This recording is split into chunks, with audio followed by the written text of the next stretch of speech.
move on to telegraphy, which was alluded to before, and Todd's involvement with telegraphy will be outlined by Professor Reg Coutts. Reg is Emeritus Professor of Telecommunications in the University of Adelaide and is now a consultant in that field. Reg worked for Telstra for 18 years in Melbourne before joining the university. In 2008, based on his broad expertise, he was appointed a member of the government's expert panel on the National Broadband Network, the NBN, and in October 2010 was made a part-time member of the Australian Communications and Media Authority. Reg is the Director of the Telecommunications Board and the Australian Computer Society, and he is a graduate of the Australian Institute of Company Directors. Reg.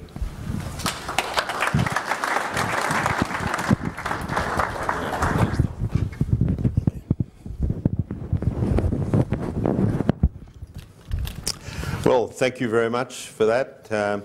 And you'll notice immediately that I'm somewhat older than the person shown, and that's because, like most societies, we're actually trying to appeal to a demographic that's not well represented in this room. But I think it's important we pass on the message that it's very important, I think, to really understand our history.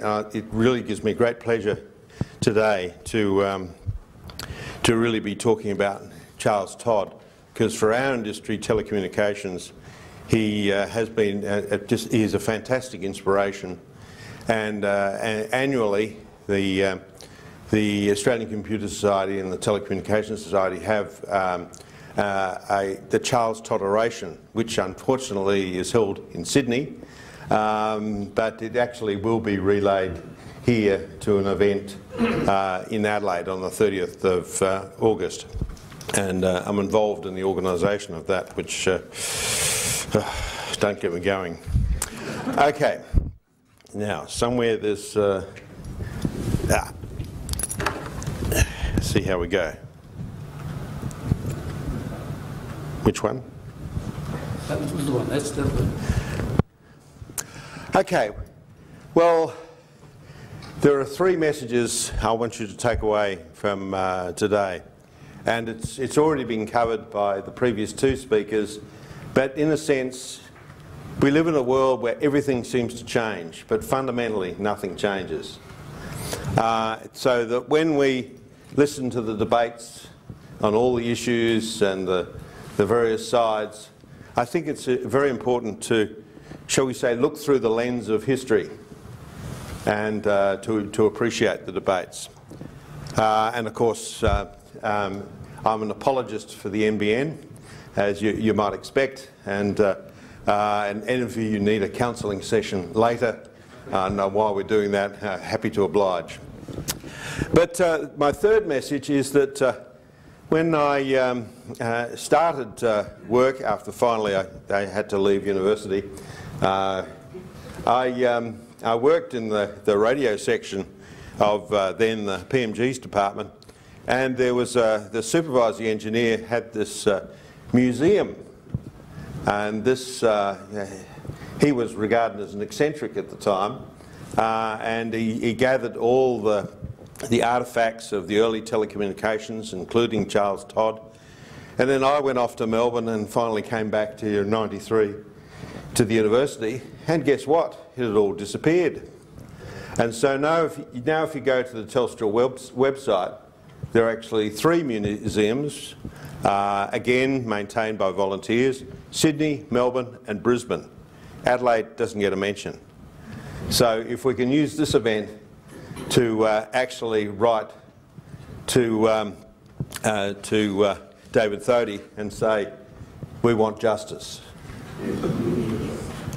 Okay, so I think it's very important to follow on from the introduction of history of just where we were in the 1850s, in what's been happening globally, but in the world. And you can see that very much we're still really to enter the industrial age. I mean, that's just how primitive things were in Australia and South Australia at the time. And there were at that time, you couldn't take it for granted that there were utilities to provide water, electricity, the fundamental things we associate with a civilised society. As I think was brought out, that was not the norm. We had no concept of the government or the private sector providing a utility for the common good for society. And so the 1850s was a very pivotal time in Australia, in South Australia, and in many ways globally. And telecommunications played a key role, starting, as I said, with the telegraph in the 1850s, and then we're finally into this NBN digital economy discussion. And I'd be interested in a show of hands, how many actually have what we call a smartphone? Very interesting, probably about 30%, would you say, Chris? Yes. Which is actually quite good for this, this demographic. As you probably know, if you're under 25, you know, you wouldn't be caught dead with one of those feature phones, etc. Okay. Some of the references I've used I found very useful was a book written in 1984, Clear Across Australia, and of course several chapters of that are concerned with Charles Todd.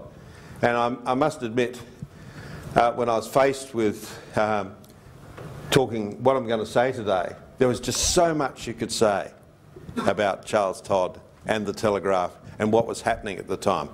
But what I'm going to try and communicate is really the context of the time, what Charles Todd achieved when, if you believe what you read in the newspapers, nothing was happening. And again, nothing changes. Don't go for your reference point of what's actually happening by what you see in the press. There are people achieving things every day that doesn't get reported. The second one was Taming the Tyrant. And the third, by a colleague in Melbourne, he's actually a South Australian, but he gets into denial now and again. He actually comes over here for the racing, Professor Trevor Barr, and talks about the broadband issue. And it's important to reflect when we look at all the debate at the time of Charles Todd had this vision that the telegraph was a way that Australia could actually connect with the rest of the world. Now, of course, at that time, the rest of the world started with the UK. That was the most important part of the world to be connected with. But you certainly couldn't assume he was going to go up through that middle path up through Darwin. And there were really quite strong forces wanting to see it actually come via Perth, undersea cable, and Queensland. And as I'll get to later, the Queensland route nearly routed us, so to speak. And it was only by some interesting pressures and politics at the time that actually meant that the government of South Australia finally put up the money for the overland telegraph to actually go north through Darwin. The debate, private sector versus public sector. Well, I can tell you it raged the same way in the 1850s. In fact, the first telegraph line, which was actually in Victoria, based on a South Australian idea, I'm sure, but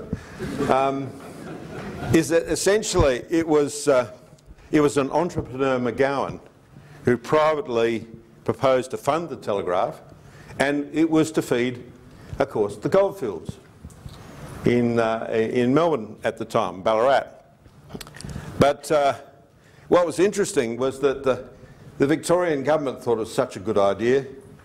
They, what you would say, they essentially took it into government, and so he didn't get to make his money, but they made him superintendent of telegraphs, and so he did it anyway, but as a public servant. So the early initiative in Victoria was again a private entrepreneurial initiative. And interestingly enough, it was 6 months, it opened 6 months prior to the railway. And ever since that time, there's been this sort of interplay between the role of the railways versus the role of telecommunications. And it's fascinating in the various countries how that relationship has continued. But then, same thing happened in South Australia here, right, is that the initial Adelaide to Port Adelaide telegraph line was again by an entrepreneur, McGeorge. But again, the government of South Australia, when they decided they didn't want to be beaten by Victoria, and brought out Sir Charles Todd. Charles Todd actually arrived at the same time point when that first telegraph opened between Port Adelaide and South Australia. And then guess what? The South Australian government bought it and closed it down. Gee, that's got some similarity with discussions. Then the third example is in Western Australia. Western Australia was always Western Australia, in that it started later, even started later than New South Wales. But again, it started with an entrepreneur, and in fact continued to be a privately owned telegraph up to really almost the point of federation. And what I've shown there down the bottom right-hand side is just, I love the story. They constructed the telegraph going, you know, they finally came to a deal of Western Australia was going to take it so far and South Australia was going to take it so far.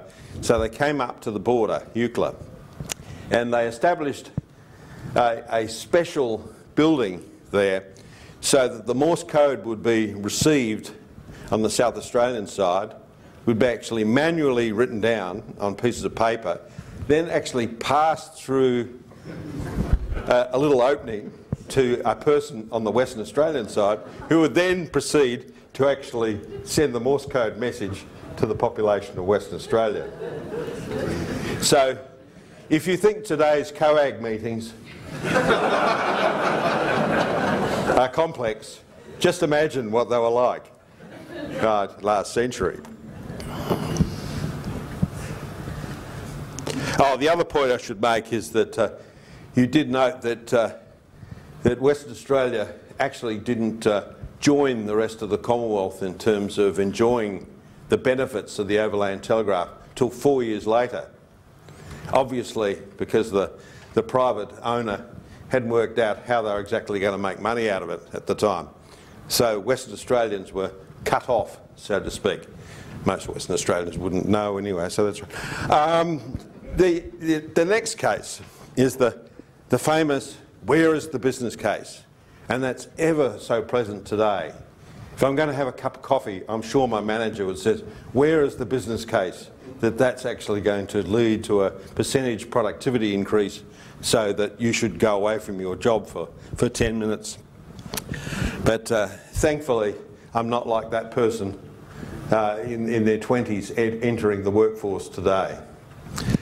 But interesting, the original estimate of the cost of the overland telegraph, some suggested, Charles Todd guessed, at £120,000 in 1870. When they finally added up the numbers, they found that it came to something like 4 times that amount. The other little scurrilous thing is that there has been some discussion that Todd was very well aware that this was an underestimate. The problem was, if he'd actually put the true estimate of what he thought it was going to cost, which might have been, let's say, $240,000, the South Australian government would have said, oh no, that's ridiculous. And guess what? It would have gone through Queensland. So Charles Todd understood intrinsically, you've actually, when you communicate, you've got to deal with what people perceive to be the situation. You have to persuade people, you have to take people with you.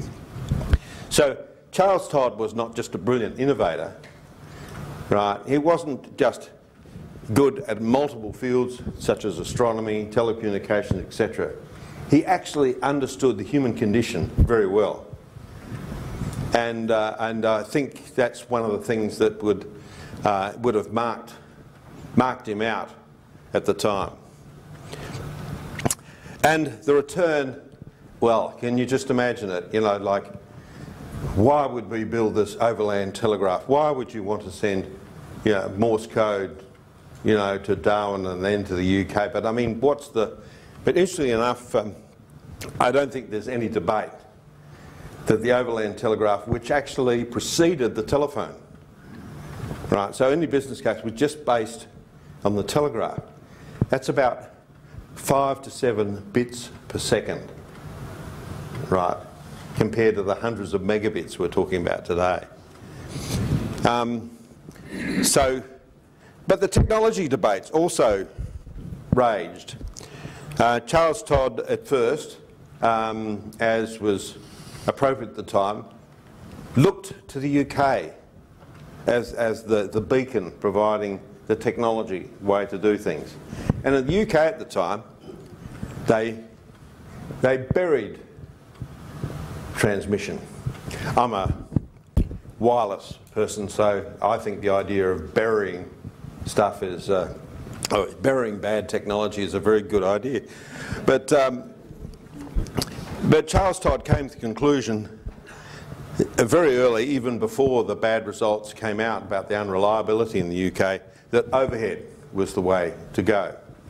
The second issue was the undersea cable, particularly in the context of Tasmania, but overseas there was a lot of debate about, you know, should you really try and do an overhead cable right across the centre of Australia, when really, logically, you should stick close to the coast, for example, go along the coast to Perth, right, or go via the eastern states, right, and up to Queensland, far more sensible. So they were the sorts of debates raging at the time. And there's been copious words written on the technology of insulators, and still is. The whole issue of insulators and protecting from the environment, and Chris would know from Telstra days, is that there's a whole wealth of experience of how do you protect both overhead and undersea transmission from the weather. So the overland telegraph, what a fantastic achievement.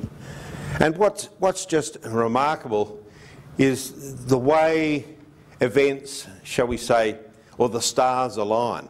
Like, the overland telegraph would have never really got a serious hearing if it hadn't been for Stuart's crossing in 1862, because he demonstrated that yes, you could realistically think about putting an overland telegraph through the centre of Australia. The Queensland threat of 1869 was very important to the whole impetus for the South Australian government putting up the money to actually put in the overland telegraph. And the finance was agreed, and then 1871 connected. What an amazing timetable. Just incredible. Now, of course, this is before the telephone, the telegraph. The Morse code is a picture of the overland telegraph, one of the remaining ones. But then, really, without that, you wouldn't have the beginnings of the telephone network. And you can see, it's interestingly, on the right, you can see this pole in the 1920s typically that stretched between our cities again with all these insulators, right? Because for an interstate call, you actually required, right, you applied the carrier, right, to actually have two wires, right, for the two different directions. And then, of course, the switching.